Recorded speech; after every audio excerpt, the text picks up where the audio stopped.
Next on Lectures in History, Andrew Slapp of East Tennessee State University teaches a class on Abraham Lincoln, Andrew Johnson, and the Constitution. He compares how both presidents have been portrayed as either upholding or disregarding the Constitution, and whether their reputations match their actions in office. Hey. Good morning. Thank you all for coming. Today, we're transitioning in the course from Civil War to Reconstruction. Because of that, it's a particularly good point in this course to talk about a big issue that goes throughout the Civil War era, that we need to look at both the antebellum period, the Civil War, and Reconstruction to really understand. And that question is the United States Constitution. One of the things historians have been asking for generations about the Constitution and the Civil War era, a very basic question, is to what degree did the Constitution shape the Civil War era? To what degree did it make political actors do certain things, constrain them, or guide their actions? On the flip side, to what degree did the Civil War era shape the Constitution? Some of this is very clear in the 13th, 14th, and 15th Amendments that directly changed the Constitution, but also different views of the Constitution. And one of the things that people have looked at in looking back at the U.S. Constitution during the Civil War era is how different people, particularly presidents, have interacted with the Constitution. Have they followed it? Have they tried to defend it? Have they abridged the Constitution? And this shapes how many people think of presidents during the Civil War era. Now, two principal people we're going to be looking at today are Abraham Lincoln and Andrew Johnson, and how they interacted with the Constitution, how the Constitution shaped their thinking, and how they affected the Constitution in turn. Now, these days, if you're going to do research on something like Andrew Johnson or Abraham Lincoln and the Constitution, what is the first thing we do?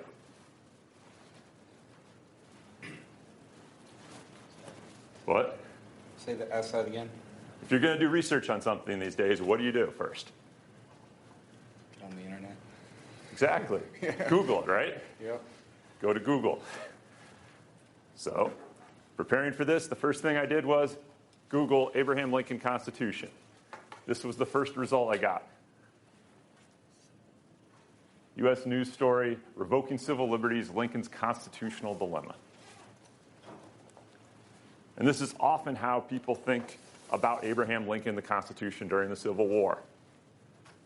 Suspending writ of habeas corpus, other infringements upon civil liberties, playing fast and loose at times with the Constitution. And it's not just if you Google it, if you go through books about Abraham Lincoln, the Constitution, many of them focus on those aspects. Now, it's there's not as many internet searches for Andrew Johnson as there are for Abraham Lincoln, amazingly enough. So rather than Google it, I decided to get an idea of the representation of Andrew Johnson in the Constitution. Let's go to the National Park Service. This is from the website of the Andrew Johnson Historic Site in Greenville, Tennessee. Just a little ways from where we sit now. And they've decided the interpretation of Andrew Johnson is the Constitution president. Sounds good, right? They even go on not just on their main site, but in some of their materials. Here, the Constitution shall be saved and the Union preserved. It's a little different than Lincoln and his constitutional dilemma, right? Add to that, this is a close-up of that pamphlet we just saw, where it said Johnson formulated his political philosophy early on, a strict interpretation of the U.S. Constitution, a belief in states' rights. Does anyone want to quickly explain what strict construction of the Constitution is? No government intervention with the economy. very, very lax on personal liberty, but also very lax on property, therefore not interfering with any type of property, whether it be in slavery or home. Well, that not interfering in the economy is particularly early on in the antebellum period where a lot of the debate over strict versus broad construction of the Constitution occurred. Even more generally, though, when you talk about strict construction of the Constitution, it says, does the Constitution say you can do this? If it doesn't say you can do this, you can't do it. A broad construction would be, well, does the Constitution stop me from doing it? It doesn't stop me from doing it? Okay, I can go ahead and do it. So here it's a strict construction of the Constitution. Going letter of the law is what they're saying, how Johnson interpreted it. While the idea of Lincoln playing fast and loose to the Constitution pervades even to this day much of historical interpretation. What I'm going to propose today is we take a look, not just at one or two incidents, but travel from the antebellum period all the way through Reconstruction, looking at Abraham Lincoln and Andrew Johnson, what they said about the Constitution, what they did with the Constitution. And what I think we will find, well, actually I know because I put this together, is that at the end, Abraham Lincoln in many ways has a stricter construction of the Constitution, has more reverence for the Constitution, and wants to preserve the Constitution in its original form in many ways more than Andrew Johnson. And that Andrew Johnson, his actions during Reconstruction are often explained partly by the Constitution trying to adhere to it, but also for other reasons. Maybe not quite as noble as trying to save or preserve the Constitution. Let's start with Abraham Lincoln. Actually, when we're starting with Abraham Lincoln, I should also say, let's start with understanding that I, like many historians, like Abraham Lincoln and think he's one of the greatest presidents of the United States. I, like most historians, also don't particularly like Andrew Johnson and think he's one of the worst presidents of the United States. So I should at least state our biases up front. But I think over the next hour, you'll see why many historians revere Lincoln and don't take as kindly to Andrew Johnson. Now, to understand Lincoln and his background with the Constitution, there's a couple things that informed his understanding of it. One was nationalism. Lincoln, from his earliest days, was a nationalist. And we don't have writings from him, when he was 6 or 7 years old or a teenager talking about nationalism. But we can get some sense of this, of how important nationalism was to him, from a speech he gave after being elected president on his trip to Washington, D.C. to be inaugurated. And he told the crowd, he said, "May I be pardoned if upon this occasion I mention that way back in my childhood, the earliest days of my being able to read, I got hold of a small book, such a one as few of the younger members have ever seen, Weem's Life of Washington. I remember all of the accounts that were there given of battlefields and the struggles for the liberties of the country. And as you all know, for you have all been boys, how these early impressions last longer than any others." So it's this biography of Washington. It's one of his earliest memories and sticks with him and helps inform that sense of nationalism. Now, Zach just mentioned earlier, we talk about nationalism in the antebellum period, in the 1820s, 1830s, into the 1840s. There's a particular, one of the strongest symbols of nationalism at this time is something we've talked about before, which is the American system. It comes about after the War of 1812. Henry Clay is one of its greatest proponents. And it's the idea of using the federal government to help build infrastructure. Roads, canals, ports, to help the economy throughout the country thrive and promote industry and commerce. It was also the idea of having protective tariffs to help industry grow and creating another national bank to help finance the economy. This envisioned the idea of an active federal government, but to promote the well-being of everyone. Now, of course, if you're going to talk about the federal government helping to build canals, you have to have at least a somewhat broad construction of the Constitution. Nowhere in the Constitution does it say the federal government can build canals or can have a national bank or anything like this. This was, when antebellum period, a lot of the fierce debates between Whigs and Democrats, like Andrew Jackson and later Andrew Johnson. But Lincoln thought that the Constitution allowed the federal government to do this. And because of this, he was very protective of the Constitution. He didn't think it needed to be changed to allow internal improvements or the American system. And he repeatedly, throughout the 1840s and 1850s, talked about the perfection of the Constitution and how much he revered it. Here's a speech in the House of Representatives in 1848. He said, "I have already said that no one who is satisfied of the expediency of making improvements needs be much uneasy in his conscience about its constitutionality." And those making improvements, that's where he's talking about the American system. I wish now to submit a few remarks on the general proposition of amending the Constitution. As a general rule, I think we would much better let it alone. No slight occasion should tempt us to touch it. Better not to take the first step, which may lead to the habit of altering it.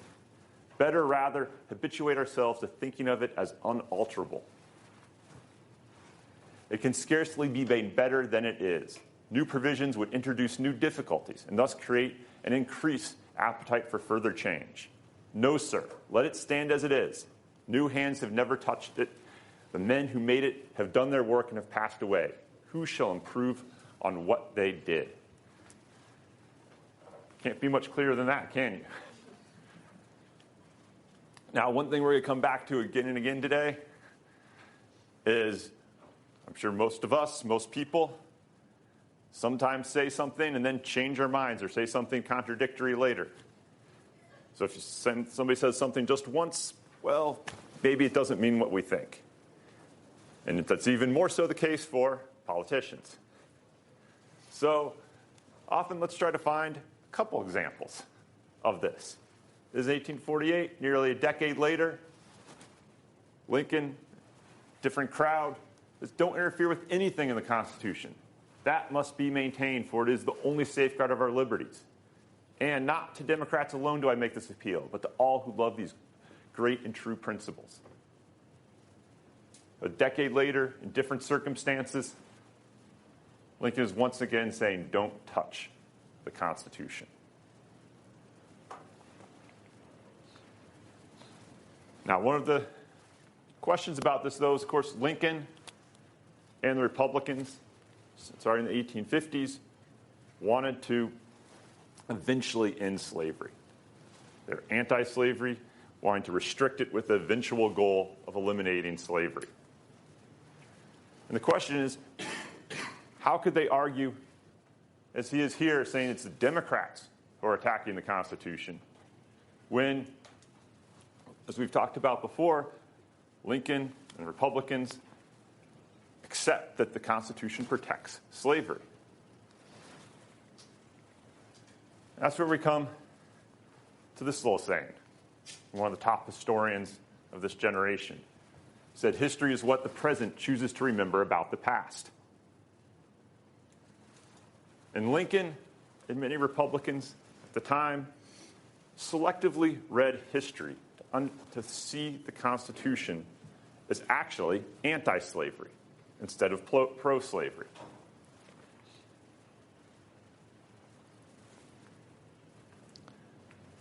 And this was not just Lincoln. This was widespread throughout the North. But Lincoln, in particular, focused on this with his reverence of the Constitution, but in a particular interpretation of that Constitution. He turned to some two of his political heroes, Henry Clay, senator from Kentucky, and Thomas Jefferson from Virginia, and looked at what they said about slavery. Both of them repeatedly wrote about the evils of slavery and the ways to try to eliminate slavery. Of course, he didn't concentrate on as much that both of them were major slave owners, Jefferson owning over 100 slaves, Clay owning over 50 slaves during their lifetime, and that though they talked about it, they didn't push legislation through that would have actually limited or ended slavery, at least not very often. So selectively taking what was useful from Henry Clay and Jefferson, they're able to start looking at the United States and the Constitution itself as guiding the nation toward ending slavery. Lincoln, in a speech in 1854, said, "The theory of our government is universal freedom. All men are created free and equal," says the Declaration of Independence. So here's going back to Jefferson, Declaration of Independence. He's saying all men are free and equal. That's anti-slavery. It says the word slavery is not found in the Constitution. Thus, the Constitution did not affirm slavery. It looked toward its ultimate extinction. It says, look, we start with the Declaration of Independence saying everybody's equal. Everyone should be free. Constitution doesn't mention slavery. Look, the founders were on a path to try to eventually end it. From this interpretation, he takes says, understanding the Constitution supports the American system, sees an eventual end of slavery. That's the Constitution that Lincoln wants to protect. And he frames it as he is the conservative, that he is the one preserving the Constitution. This is even before he becomes president. Famous Cooper Union address says, what is the frame of government under which we live? The answer must be the Constitution of the United States. And then he tells the crowd, also talking about Democrats, he said, but you say you are conservative, meaning Democrats, eminently conservative, while we are revolutionary, destructive, or something of the sort. What is conservatism? Is it not adherence to the old and tried against the new and untried?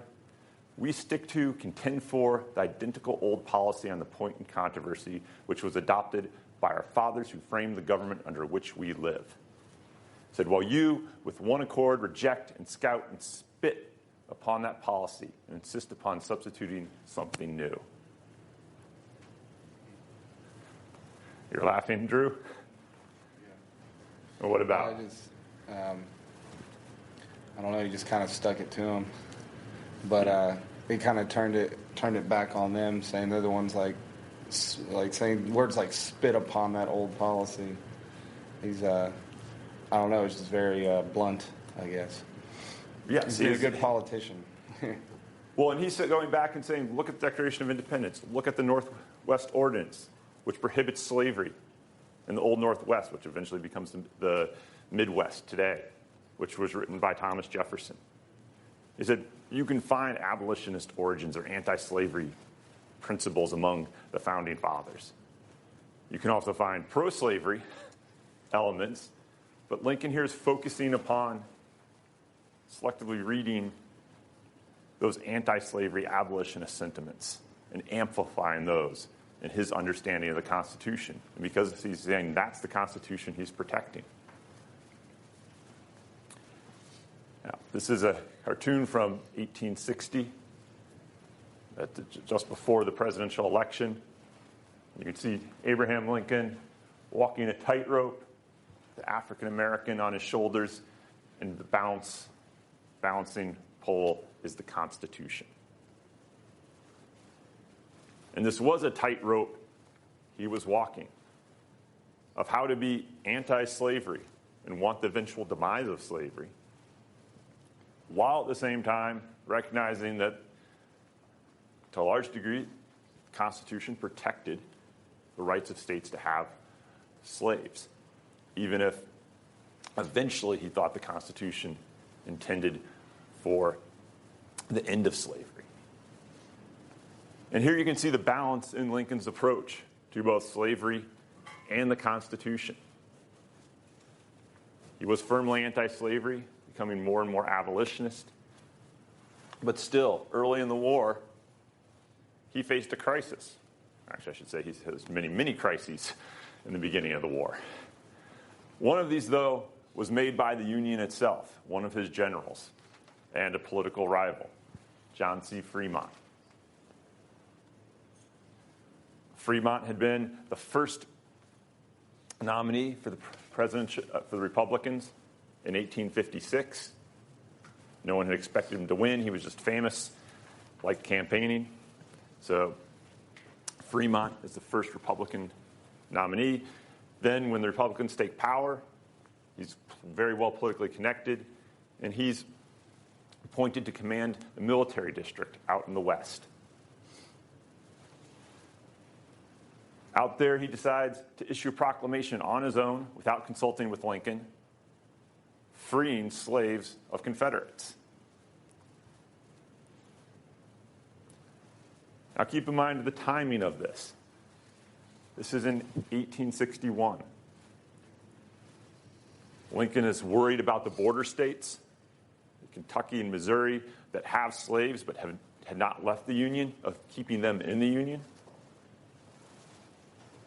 He doesn't want to move too fast on slavery. At this point, ending slavery is not even a Union war aim. It's not part of the war yet, at least officially. And Lincoln asks Fremont to rescind his proclamation. Fremont says no. Lincoln asks him again. Fremont says no. So finally, Lincoln removes Fremont from command and revokes the proclamation. Now, we talked about that balancing act with the Constitution and slavery. There's also that political balancing act Lincoln has. On the one hand, he's trying to keep the border states in the Union. He's trying to pacify or keep happy Democrats and moderate and conservative Republicans. But radical Republicans, abolitionists, are aghast at what he does by undoing Fremont's proclamation. One of them is an old friend in Illinois, O.H. Browning, who wrote to Lincoln complaining about what he had done in regards to Fremont's proclamation. And Lincoln writes back a lengthy letter explaining why he did it. And we're going to take a look at a few different sections of this letter, because I think they're interesting for both understanding Lincoln and the Constitution, how he viewed his role as a president, and it puts later actions in, well, how do I say, interesting light. About midway through, he says, and the same is true of slaves. If the general needs them, he can seize them and use them. But when the need is past, it is not for him to fix their permanent future condition. That must be settled according to the laws made by lawmakers and not by military proclamations. The proclamation and the point in question is simply dictatorship. It assumes that the general may do anything he pleases, confiscate the lands, and free the slaves of loyal people as well as disloyal ones. And going the whole figure, I have no doubt, would be more popular with some thoughtless people than that which has been done. They're saying general issuing a command, a proclamation freeing these slaves, is taking over what should be civilian government, what lawmakers should do. That you can, if he needs the slaves for military purpose, okay. But you should not be making legislation. He said, I cannot assume this reckless position, nor allow others to assume it on my responsibility. You speak of it as being the only means of saving the government. On the contrary, it is itself the surrender of the government. Can it be pretended that it is any longer the government of the U.S., any government of the Constitution and laws, when a general or a president may make permanent rules of property by proclamation? And of course, if you're freeing slaves, slaves are property. They're saying by proclamation, you are taking away somebody's property. He goes on to say, I do not say Congress might not with any propriety pass a law on the point, just such as General Fremont proclaimed. I do not say I might not, as a member of Congress, vote for it. What I object to is that I, as president, shall expressly or impliedly seize and exercise the permanent legislative functions of the government. So here he's saying he morally agrees with Fremont. That's what he would like. And if he was in Congress, he might and probably would vote for such a measure. But that's not his position. And it's not the position of Fremont. He's saying he's, as commander-in-chief, he cannot do that. Because then he's stepping in and taking over powers that belong to Congress. Now, of course, there's a couple ways to look at this letter. One, we talk about how that big question originally, to what degree does the Civil War era shape the Constitution, or the Constitution shape the Civil War era? Lincoln here is specifically stating that the Constitution, at least his understanding of it, is shaping his actions, limits what he can do. Now, it's also a matter of what he does later in the war. As I was reading all this, what were you thinking about? Emancipation Proclamation. See, I anticipated what you were going to say. Right, because it's about a year later that Lincoln is issuing the preliminary Emancipation Proclamation. In some ways, doing exactly what he had said he shouldn't do and what Fremont shouldn't do. Some of these he's claimed by the pressure of the war. He had to. Yes? You don't think like Lincoln just thought it was the time to do it when Fremont did it? Well, it's certainly the question, you're asking whether he thought it just wasn't time to do it when Fremont did the proposal? Yes, Fremont's proclamation, because of the politics, because of the border states, there would be even more repercussions than when he did it later in 1862. The whole nature of the war had already started changing by that point. So some of it, you could say, is expediency, that politically, strategically, it was not the right thing to do in 1861, and by the end of 1862, suddenly that makes more sense for the war effort. And the politics had changed.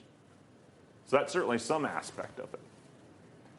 Though it's also interesting to keep in mind that almost as soon as he issues the Emancipation Proclamation, Lincoln starts pushing for the 13th Amendment.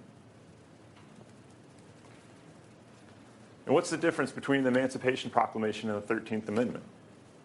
The Emancipation Proclamation is a war measure, and the 13th Amendment is something guaranteed by the Constitution. Right.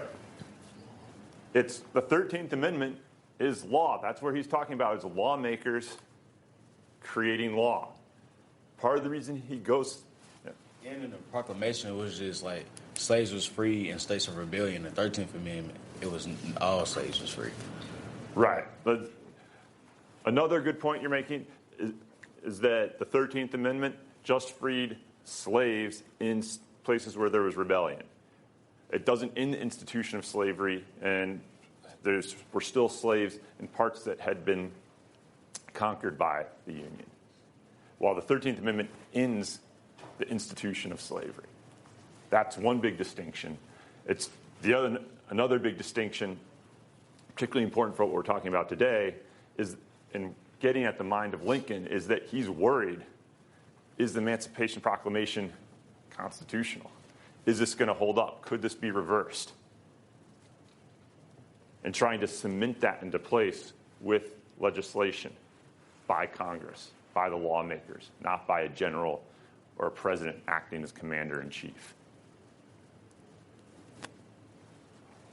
Any questions on Lincoln and Constitution? Okay. Well, within just a few months of passing the 13th Amendment through Congress, of course, Abraham Lincoln is assassinated. He's replaced by Andrew Johnson as vice president. Now, we're lucky today. Before I talk about Johnson, we're lucky because we actually have someone who works at the Andrew Johnson Historic Site. Would you like to give us a brief synopsis of Johnson's background? Johnson, originally born in Raleigh, North Carolina, in the early 1820s, had actually grew up in North Carolina, but his father had died whenever he was very young, and so his mother had raised him. And during this time, she actually helped him find an apprenticeship for tailor. And with this, he moved all around the state. He actually moved through South Carolina a few times, through Alabama a few times, got really exposed to the Deep South in general. Came back to North Carolina and got another apprenticeship with another tailor. With the apprenticeship, that was another form of basically slavery by another means. They were entitled to every wish of that master till they were 18. Johnson decided to end up leaving Raleigh, North Carolina, with his mother and his stepfather, and found his way into Greenville.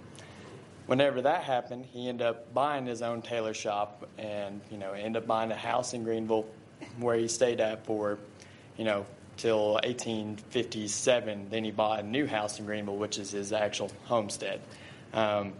One thing about Johnson is he was a great political leader inside East Tennessee. East Tennessee was really a Whig, heavily political state. East Tennessee was not really a Democratic stronghold, but he kind of helped turn it into more of a Democratic stronghold because he was the epitome of a Democrat. Andrew Johnson, his hero was Andrew Jackson. His other hero was Thomas Jefferson. So ardent state rights, ardent for protection of slavery. That's another thing that he's also big for. And he was also a slave owner himself. He owned over about 9 slaves in his lifetime, I believe, somewhere in that range. About 10 to 12. So, and Johnson played up the apprenticeship as slavery, that he'd been treated as a slave. There was a difference in actuality. In his mind, though, he conflates the two, and it's one of the reasons why he is often attacks planters, the wealthier slave owners, who he sees as looking down on poor whites like him. Even when he becomes wealthy, he still identifies and sees himself as a poor white. And that guides a lot of his philosophy, and a lot of what he does in his life is that self-image of being the poor, hard-scrabble white person pulling himself up. Now, I just talked about how he didn't like planters. He viewed himself, even before the war, and certainly when secession started ripping the country apart, is that he was with the honest yeoman, fighting the slavocracy. These were the words he was using, what he called a pampered, bloated, corrupted aristocracy. And these are these people with huge plantations at this time from Nashville going to Memphis and down the Mississippi River. People who really did control much of Southern economy, Southern politics. Even though Johnson was a United States Senator, he still thought that he was being looked down upon by these people. And these people were controlling the economy and everything in Southern society for their benefit and hurting poor whites like he had been and who he thought he was representing.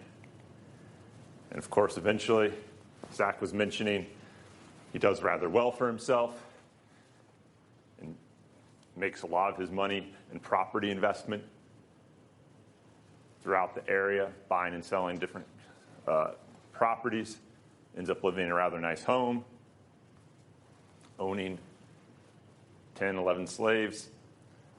Amazingly enough, historians cannot even figure out exactly how many slaves he did own during his lifetime. That is a debated point. And unlike Abraham Lincoln, who, remember, repeatedly talked about his preference for leaving the Constitution alone in the 1840s and in the 1850s, Johnson, who's going to save the Constitution, and as the Constitution president, repeatedly throughout his life wanted to change the Constitution, wanted to amend it. Did in 1851, in 1860, and 1868. And multiple times made multiple proposals to amend the Constitution. So right here is the difference between Lincoln and Johnson. It's also interesting to see what he's trying to change about it. He wants a direct election of U.S. senators, a 12-year term on all federal judges, eliminating the Electoral College. Essentially the first populist. Yes, in many ways a populist, if we're going to, at least in some ways. But in all of these things, he's trying to say, let's give power, as more political power to average Americans. But he's also, in doing this, these are some major changes, right? Eliminating the Electoral College. Also, doing direct election of U.S. senators. What does that in effect mean? He wants the federal government to tell states how they should select their senators. Does that sound like states' rights?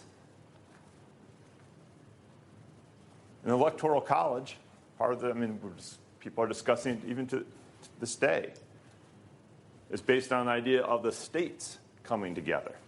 If you get rid of the Electoral College and just have a popular national election, that's limiting the influence of states.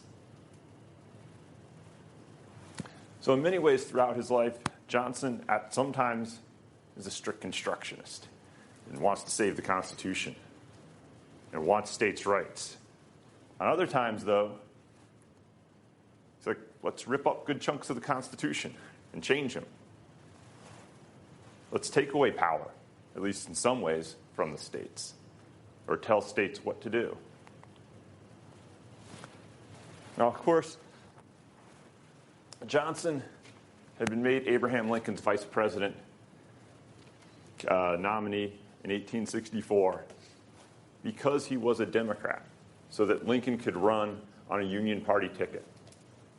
He could be a Republican, Johnson a Democrat, to try to attract broader political support during the middle of the war. And so that Democrats could vote for Abraham Lincoln and say, we're voting not for a Republican, but we're voting for a Republican and a Democrat who are going to prosecute this war fully. Now, this would have dire repercussions when Lincoln's assassinated and Johnson becomes president. They're not from the same political party. They don't have the same political philosophy. And this is seen within just several months of Johnson taking power, of becoming president. Many radical Republicans initially thought that Johnson may work better with them than Lincoln had. Lincoln pocket vetoed one of the radical Republicans' attempts at Reconstruction. But he was starting to negotiate with them to try to figure out how to go forward. Johnson had been very severe throughout the war against Southern planters, against the Southern aristocracy, and had pushed to fight a hard war. But at heart, as this quote of his explains, he said, "Damn the Negroes, I'm fighting these traitorous aristocrats, they're masters." He was not fighting the war to end slavery. He was fighting the war to preserve the Union and possibly punish the people he thought were responsible for the war. And we see this carry on in Reconstruction. So he was basically saying like slave owners was the reason for the war?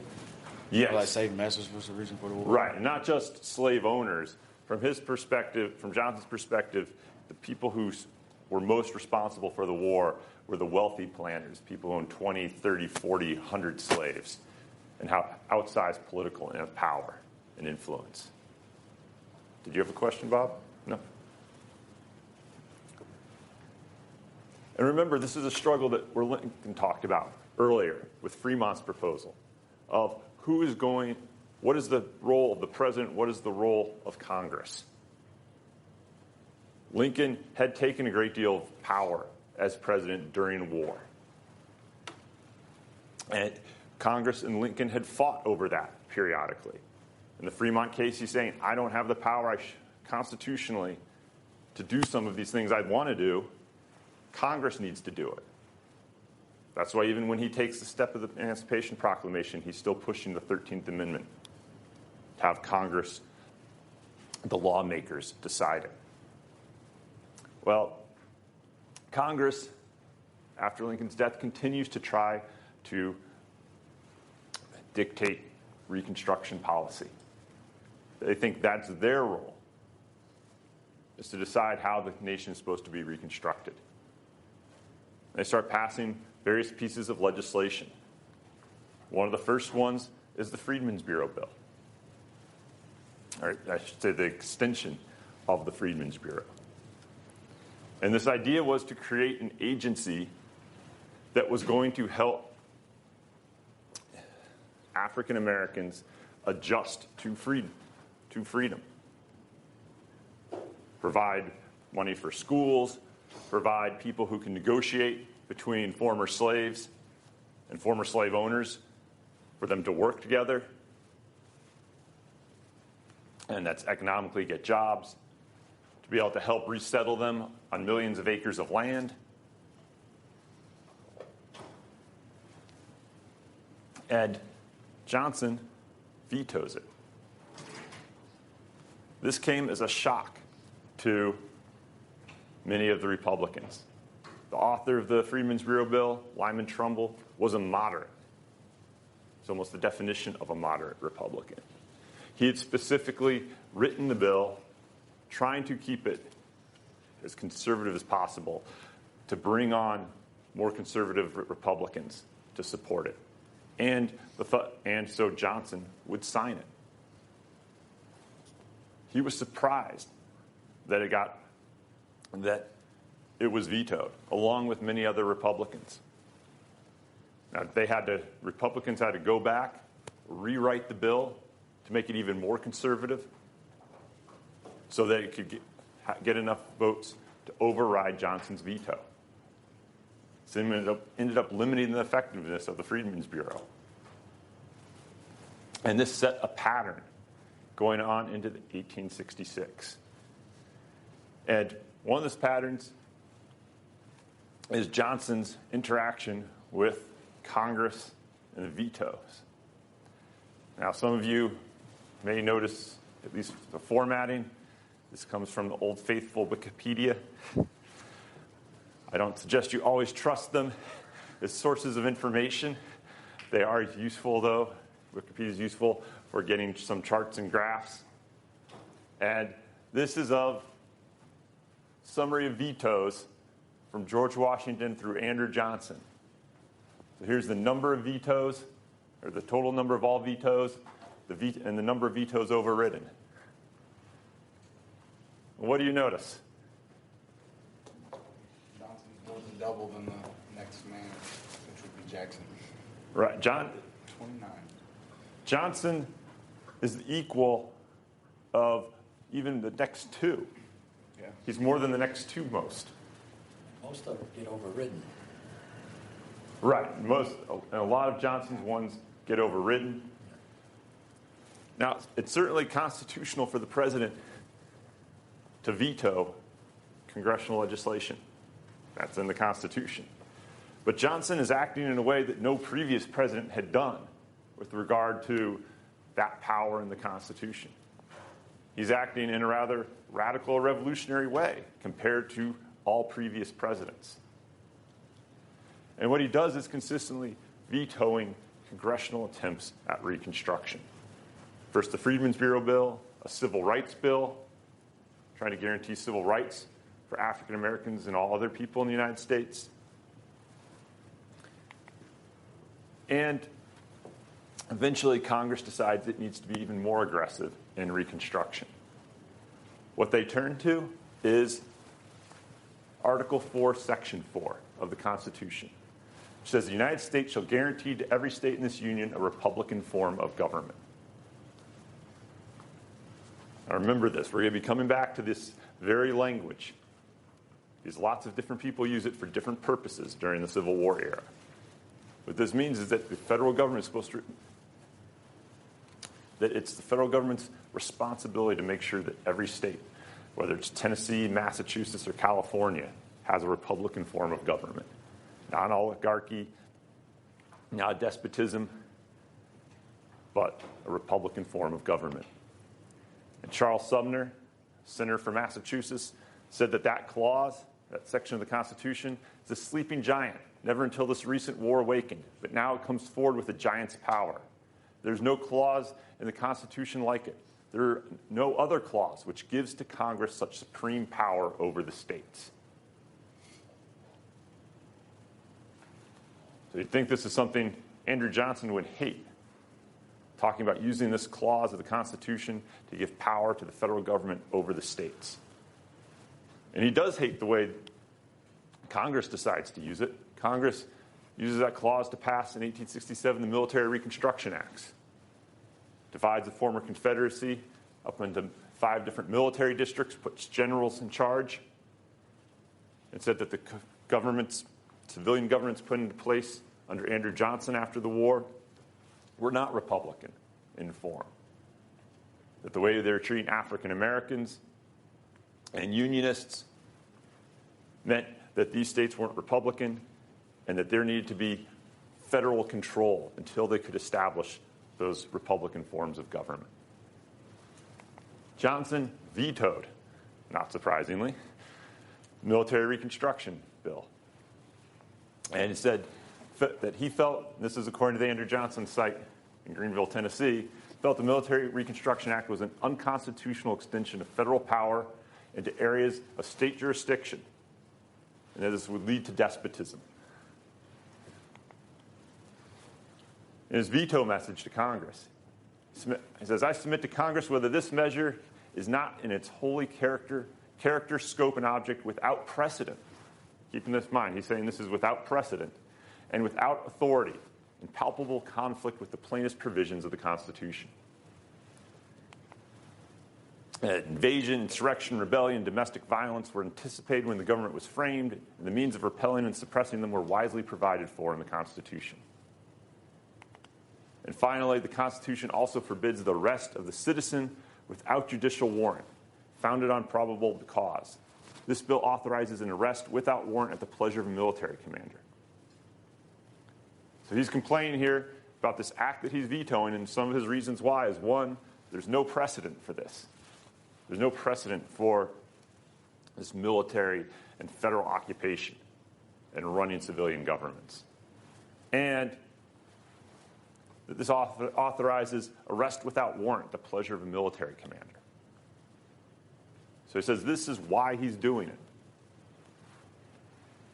Now, this is the problem when you have a long paper record as a politician. Let's take a look at what he said just a few years earlier in 1862 in a speech in Nashville. He said, in such a lamentable crisis, the government of the United States could not be unmindful of its high constitutional obligation to guarantee to every state in this union a Republican form of government. So the basis of what Congress is basing their actions on, and he's arguing against, he's using the same constitutional justification as Congress, the Republican form of government clause. An obligation which every state has a direct and immediate interest in, and having observed towards every other state, and from which, by no action on the part of the people in any state, can the federal government be absolved. A Republican form of government in consonance with the Constitution of the United States is one of the fundamental conditions of our political existence, by which every part of the country is alike bound, and from which no part can escape. And here's where some irony comes in. This obligation the national government is now attempting to discharge. I've been appointed, in the absence of the regular and established state authorities, as military governor for the time being. So the person who's saying there's no precedent for creating these military districts was 5 years earlier military governor of Tennessee. And you see, well, maybe there was an emergency, and this is during wartime. Of course, he's going to restore civilian government as quickly as possible. How long do you think it took under Andrew Johnson for there to be civilian government to replace a military governor in the state of Tennessee? 6 months? 12 months? 3 years? It's closer to 3. It was actually about 2.5 years. It was, even as he was running for vice president, he was still military governor of Tennessee. So maybe there was some precedent. Now, he also said he didn't, well, he also didn't like arrests. As I pointed out, you need to check for a few different times. Maybe he just said this once. Except then you see a year later in 1863, it says, Union men of those sections of the country whose necks rest beneath the iron heel of power asked you to carry out the Constitution. I do not demand it for them as a privilege, but demand it of you as a right, that the traitors of this rebellion shall be put down. Why? Because the United States shall, not may, guarantee to every state in the Union a republican form of government. He's coming back to the same constitutional clause that Congress was using to justify the military Reconstruction Acts. I call on the sympathizers here. I demand in the name of the Constitution as it is, protection and support of the guarantee of a republican form of government for the Union men of the South. So this is a position he's consistently stating publicly. He also says, Mr. Lincoln came into power administering the Constitution like an honest man and loving my country. I determined to sustain him. As he called for men to defend the Constitution and the laws, he has been denounced as a usurper and despot. If he had not called on you when your country was in peril, would not the same armies have been raised by the South and the revolution gone on? What sort of a government would you have today? Would it not have been a military despotism? It says, you complain of the great wrong he has done, of arrests, etc., with suspension of habeas corpus, military commanders arresting civilians. He says, if I had any complaint to make, it is that President Lincoln has not done more to crush the rebellion. So he's saying if he has any more complaint, it's not that Abraham Lincoln was using the military to make arrests or suspending the writ of habeas corpus, it's that Lincoln wasn't making more arrests, wasn't suspending the writ of habeas corpus more. And here's the person who's the defender of the Constitution, which gets even a little harder to think of when early 1866. Have you seen this? Or you're laughing at the... Zach's laughing because this is for the Andrew Johnson Historic Site. This is their one of their major images, especially for the movie. And we'll be seeing this again later today. But in a speech in Washington, Andrew Johnson said, I know it was said by some during the rebellion that our Constitution had been rolled up as a piece of parchment and laid away. That in the time of war and the rebellion, there was no Constitution. Well, we know that sometimes, from the very great necessity of the case, from a great emergency, we must do unconstitutional things in order to preserve the Constitution itself. Do they have that quote at the National Historic Site? Well, this starts getting at the question of Johnson, if he is resisting Reconstruction and the Reconstruction efforts of Congress, but there's times where he's willing to say, we need to have arrests. We need to guarantee Republican form of government in every state. What is driving him? Is it constitutional principles or is it something else? Keep in mind also, and talk about this precedent when he said why he had rejected it earlier, and that he's recognizing once again that North Carolina here has a right to have a Republican form of government, and that's the power of the United States to maintain that. As I just mentioned, what is guiding him? Since he seems to be bouncing around constitutionally, there's times where he wants to preserve that Republican form of government in each state. Other times he doesn't care as much. There's times where he wants lots of arrests, and times he says that's horrible. Times where he says There's no precedent for having military governors when he was a military governor himself 5 years earlier. I would suggest one of the things that drives him and drives his views on the Constitution or how he interprets the Constitution at various points is white supremacy. As a congressman, he actually declared on the House floor that he was for the white man's government in America. I don't know how more explicit you can get. Well, we're going to see. Because he is pretty explicit on this.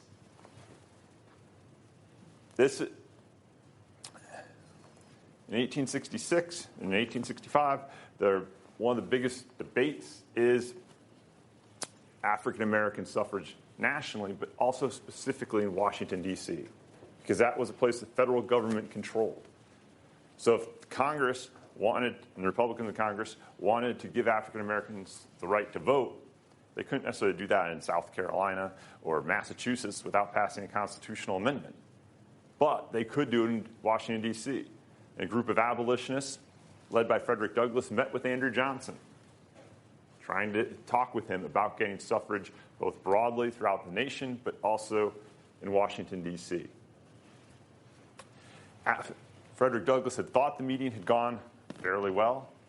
Him and the delegation left, and afterward, just after they left, Johnson was reported by a couple of the people at the meeting to have said this about Frederick Douglass.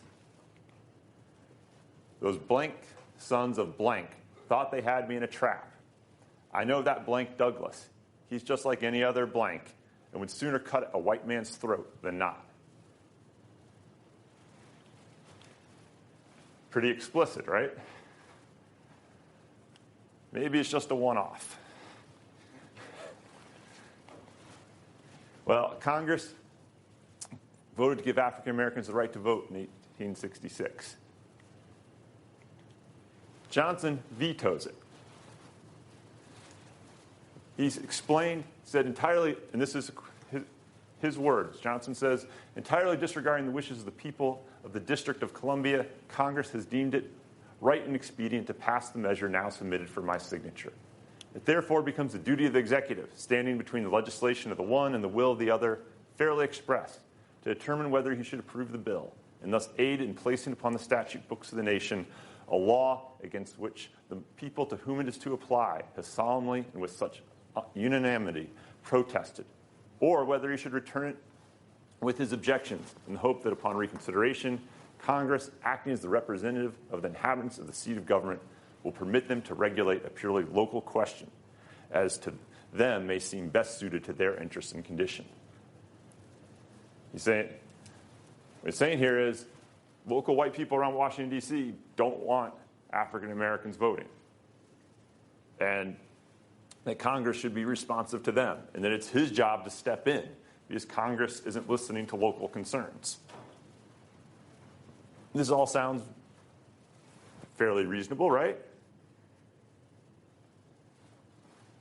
Except, remember, Johnson himself says, National Historic Site says, he believes in a strict construction of the Constitution. Article 1, Section 8, legislative powers of Congress are among them to exercise exclusive legislation in all cases whatsoever over such district, meaning what eventually becomes the District of Columbia. So if you're a strict constructionist, who has the power to legislate for Washington, D.C.? Congress. It doesn't say anything that they're representing the people there. It's not saying, well, the president should be involved in this process. It's saying Congress has that power. It's very explicit. Now, Johnson explained, I yield to no one in attachment to that rule of general suffrage which distinguishes our policy as a nation.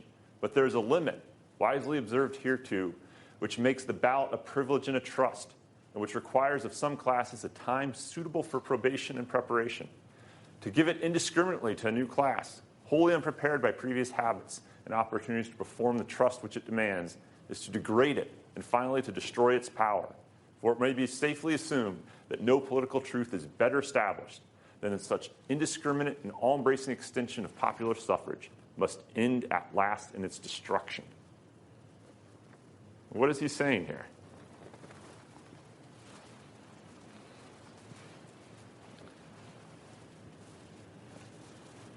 I'm saying if you allow everybody to vote, and you give out this privilege, this ability indiscriminately, allowing everyone, that you're going to destroy the republic.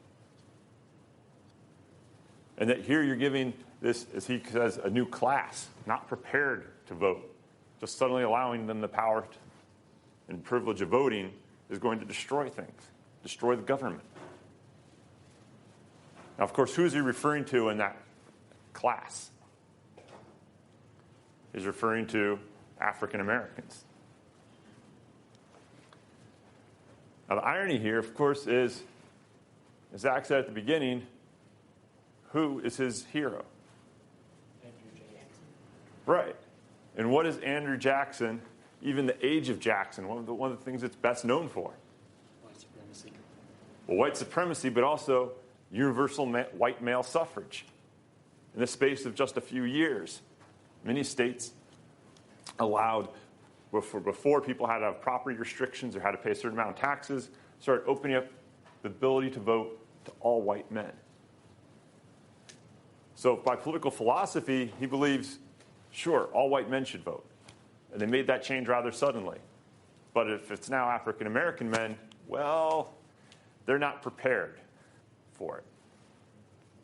And you can see here even more clearly his explanation that this white supremacy guiding his interpretation here. 1865, he tells a senator that, quote, white men must manage the South. Same year, he told the governor of Missouri, this is a country for white men, and by God, so long as I am president, it shall be a government for white men.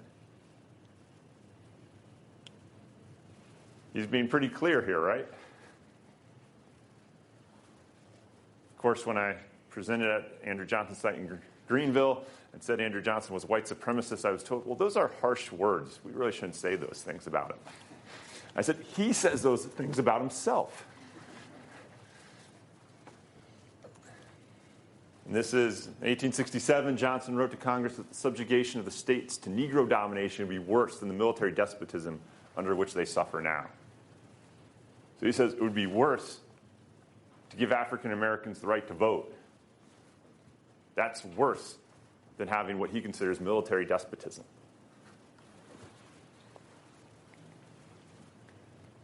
And Hans Treffaus, who's probably written the best biography to date of Andrew Johnson, his conclusion is Johnson's opposition to congressional Reconstruction was not merely based on constitutional scruples. It also reflected his deeply felt racial prejudices.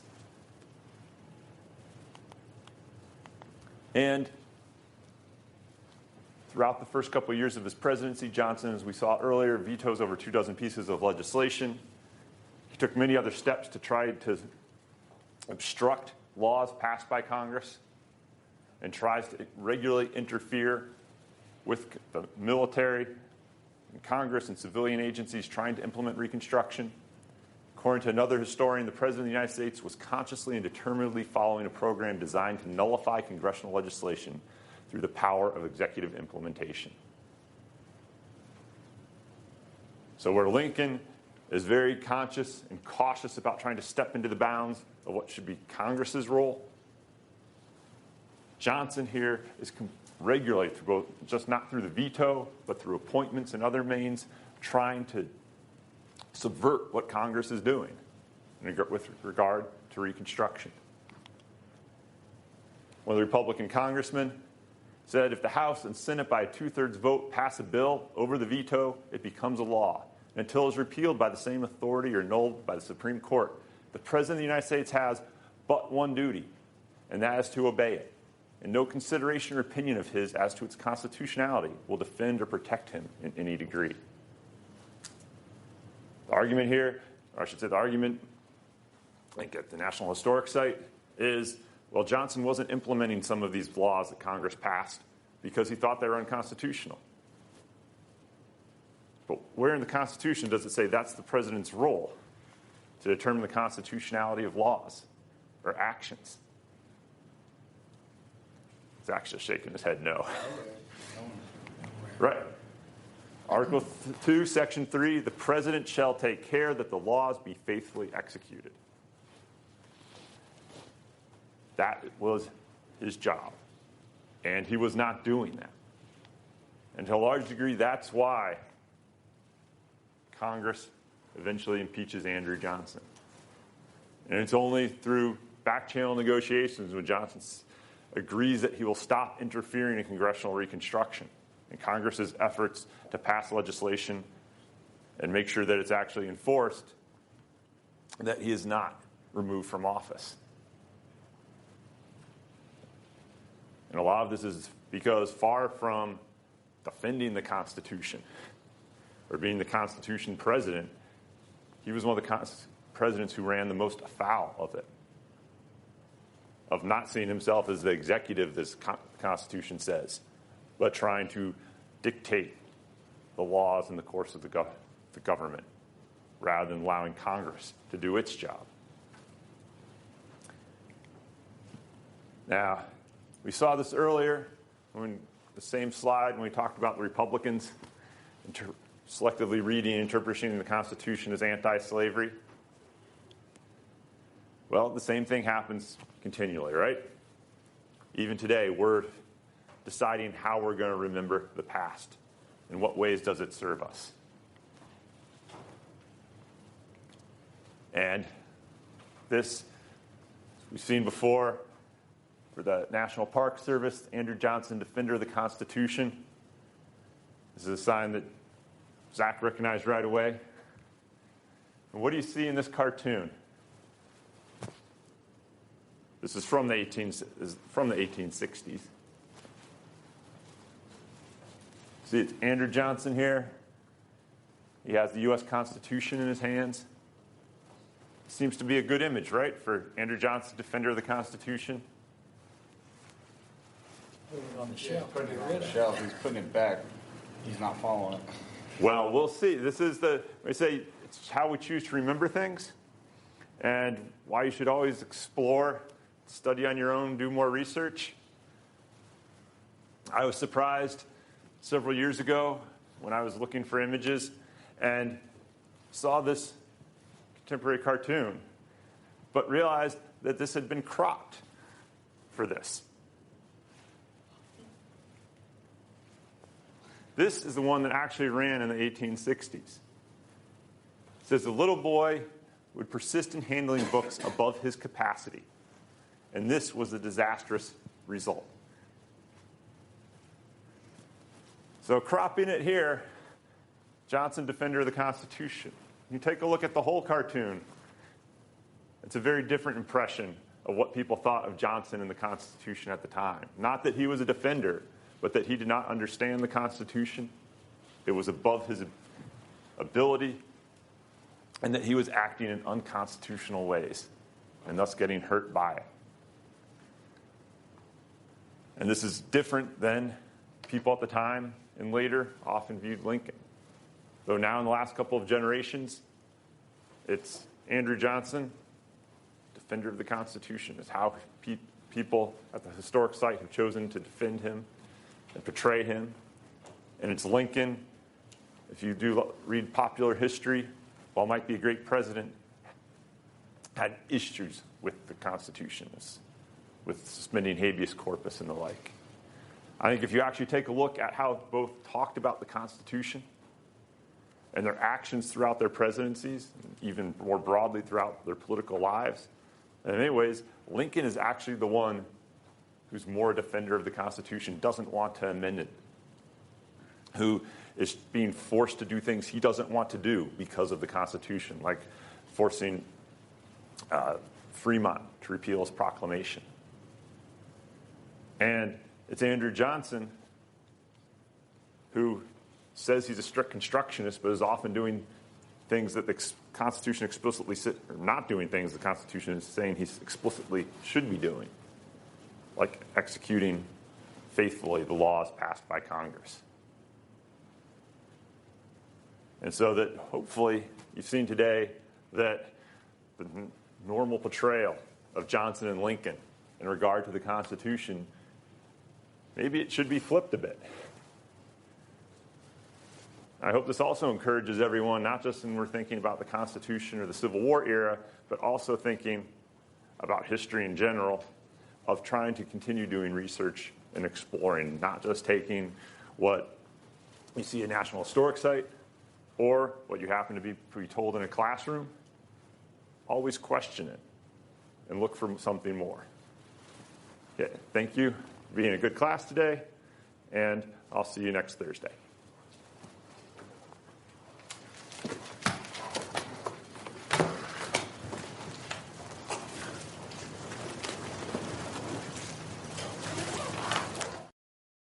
You can watch Lectures in History every weekend on American History TV. We take you inside college classrooms to learn about topics ranging from the American Revolution to 9/11. That's Saturday at 8 p.m. and midnight Eastern on C-SPAN 3.